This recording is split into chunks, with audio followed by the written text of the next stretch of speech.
28번 균형의 원리에 대한 설명 중 옳지 않은 것은 했는데요. 자, 균형. 요것도 시험에 종종 나오죠.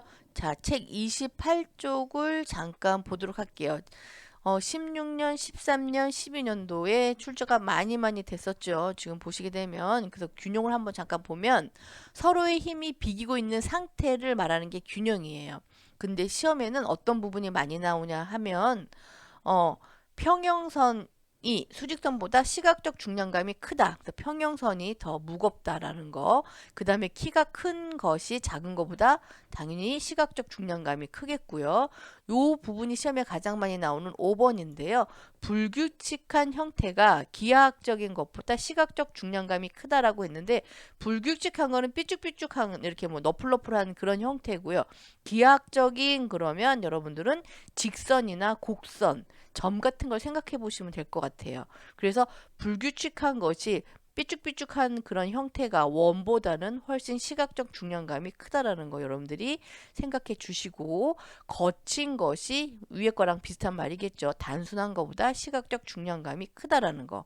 그 다음에 명도 채도에 따라서도 당연히 시각적 중량감을 여러분들이 느낄 수 있습니다. 자, 이 부분 한번 책 확인해 주시면서 28쪽이요.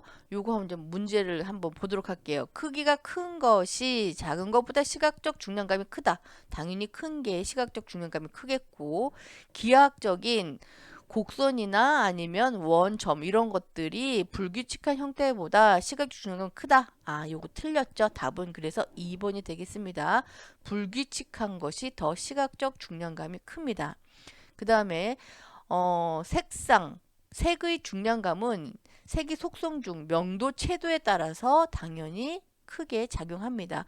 명도가 뭐 흰색이랑 그 다음에 검정이랑 당연히 흰색이 가볍고 검정색이 무겁겠죠. 뭐 그런 거 여러분들 느끼시면 될 거고 거친 질감이 단순한 부드러운 것보다 시각 중량감이 크다. 이것도 다 맞는 거죠. 틀린 거는 2번이 되겠습니다.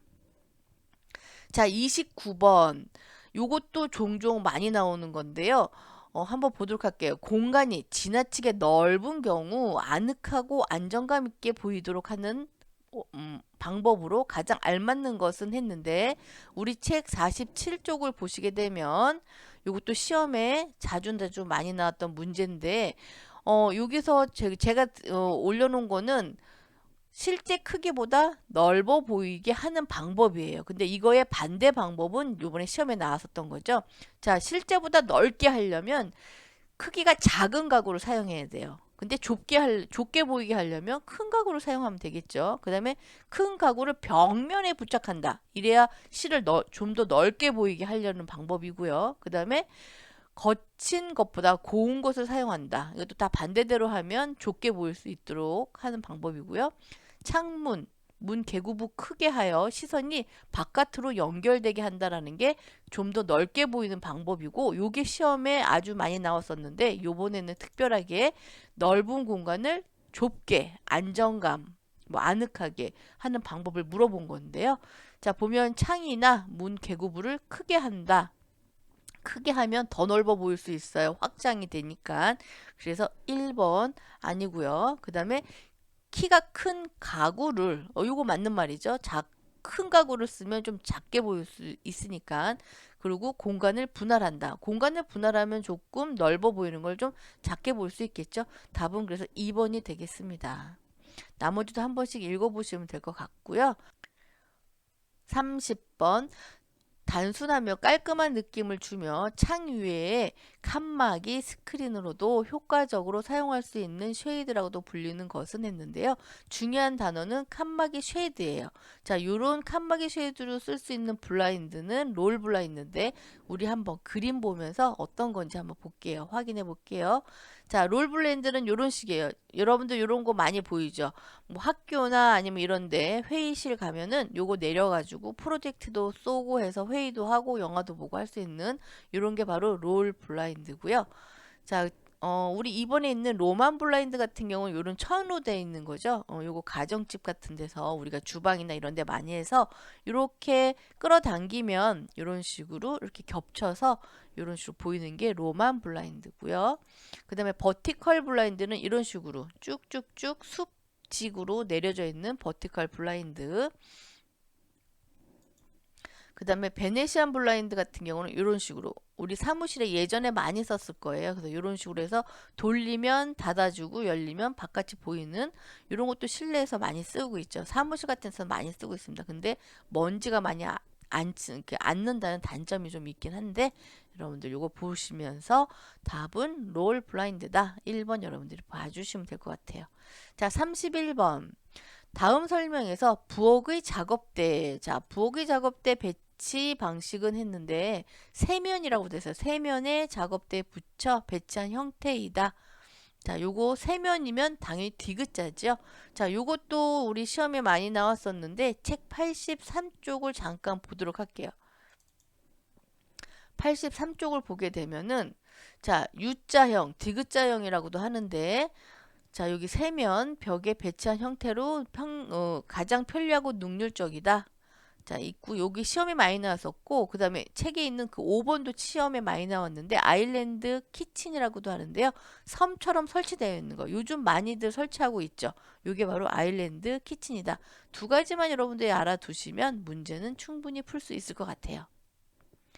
자, 32번 볼게요. 32번. 목재의 가공품 중 강당, 지폐장 등 천정 또는 내벽에 붙임 음향 조절로 이용되는 것은 그랬거든요. 자, 여기 강당, 지폐장, 그 다음에 음향 효과 조절. 정답은 코펜하겐 리브인데요. 책 165쪽을 보시게 되면 시험에 이것도 많이 나왔었던 거예요.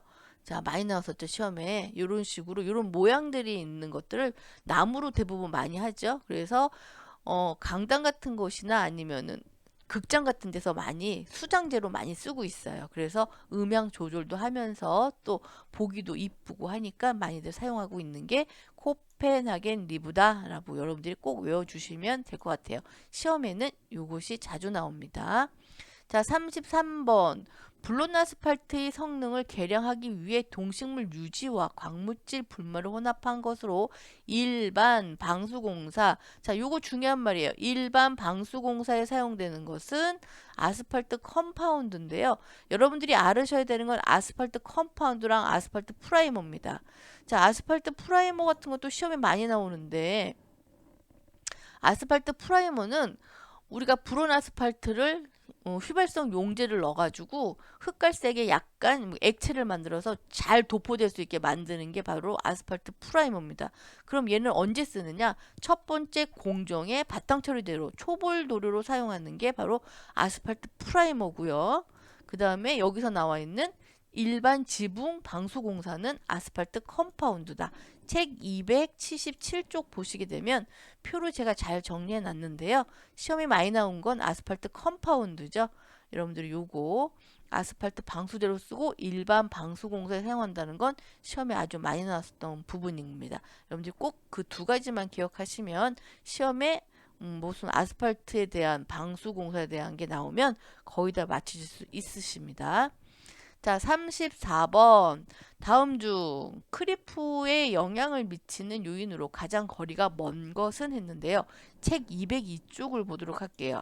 자, 202쪽에 보면 시험에 종종 많이 나왔던 부분이 나오는데 크리프의 정의는 콘크리트가 다 굳어요. 굳어서 경화되고 있는데 이제 이걸 사람들이 아파트 같은 거 이제 쓰고 있잖아요. 아파트 쓰면서 시간 뭐 사람들이 계속 아파트 입주하고 계속 쓰고 있는데 5년까지는 괜찮았는데 10년이 지나고 막 계속 되면서 지하에 가보니까 콘크리트가 균열도 가고 처짐도 있고 막 이런 식으로 시간과 더불어서 이런 균열 처짐이 보인다라고 하는 게 바로 크리프트인 거예요.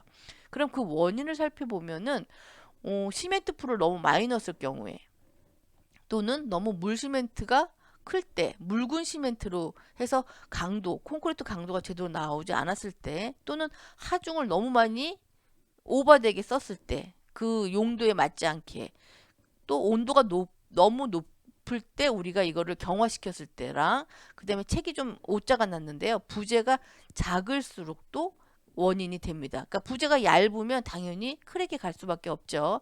요거 크다라는 건 여러분들 나중에 제가 오자는 신속히 수정하도록 하겠습니다. 부재가 작을수록 당연히 원인은 크게 나타납니다. 자, 요거 보시게 되면 그러면 우리가 문제를 풀게 되면 하중작용이 작용할 때랑 물시멘트가 클 때랑 단문 부츠가 작을 때랑 인장 강도는 인장 강도 같은 경우는 콘크리트는 인장 강도랑 거리가 좀 멀어요. 왜냐면 콘크리트는 압축 강도에 영향을 끼치는 애기 때문에 인장은 철근이죠. 그래서 거리가 먼 거는 4번이다 하고 여러분들이 문제를 풀 수 있고요. 이 문제는 종종 나오니까 꼭 여러분들이 기억을 해 두시면 좋겠습니다. 자, 25번. 실시 설계도에서 일반도에 해당하지 않는 것은, 자, 일반도에 해당하지 않는 거 했는데, 보니까 기초평면도가 있네요. 그쵸? 자, 기초평면도라는 것은 책 338쪽을 잠깐 보시게 되면, 자, 기초평면도는 어때 쓰느냐? 자, 정의를 잠깐 볼게요. 기초의 모양이나 크기 같은 거를 우리가 작도하는 거예요. 그래서 기초의 종류, 앵커 볼트, 뭐 밑에 크기, 뭐 마루 같은 환기구 위치, 뭐 형상 이런 걸 보여주는 건데, 요거는 일반 평면도랑 다르게 어디에 들어가냐면 구조 평면도에 해당합니다. 그래서 답은 4번이 되겠네요. 나머지는 전부 다 일반 도에 속하는 것이 되겠습니다. 자, 36번 원호 이외의 곡선을 그릴 때 사용하는 도구는 그랬죠? 자, 원호 이외에 무슨 뭐 그냥 호라든가 자유곡선을 그릴 때 사용하는 거는 시험에 되게 많이 나왔어요. 운영자인데요. 288쪽. 여러분들 잠깐 책을 보게 되면 운용대에 대한 설명이 나오죠. 자, 곡선, 다양한 곡선을 사용할 때 복잡한 곡선과 호를 그릴 때도 운용자가 사용된다. 자, 시험에 많이 나왔던 부분이니까 여러분들이 운용자도 꼭 기억해 두시면 정답을 맞출 수 있습니다. 자, 27번. 건축 구조의 분류 방법 중 구성 방식에 의한 분류 방법이 아닌 것은 했는데요. 자, 요거 우리 책 348쪽인데요. 한번 잠깐 표를 보면서 정리를 해보도록 할게요. 구조 형식에 의한 분류 방법 시험에 많이 나왔었죠. 자, 구조부가 어떤 뼈대로 됐는지 분류하는 방법이에요. 그래서 가구식이 있고요. 조족식이 있고 일체식이 있는데 가구식도 시험에 많이 나왔었죠. 가구식은 가늘고 긴 부재를 갖고 뼈대를 만드는 거예요. 가늘고 긴 거는 목구조 또는 철구조뿐이 없겠죠. 그래서 요거는 우리가 가구식이라고 하고 조족식은 비교적 작은 재료를 모르타르라는 접착체로 쌓아서 붙인 거예요. 벽돌이나 돌이나 블록 구조가 거기에 들어가겠고요.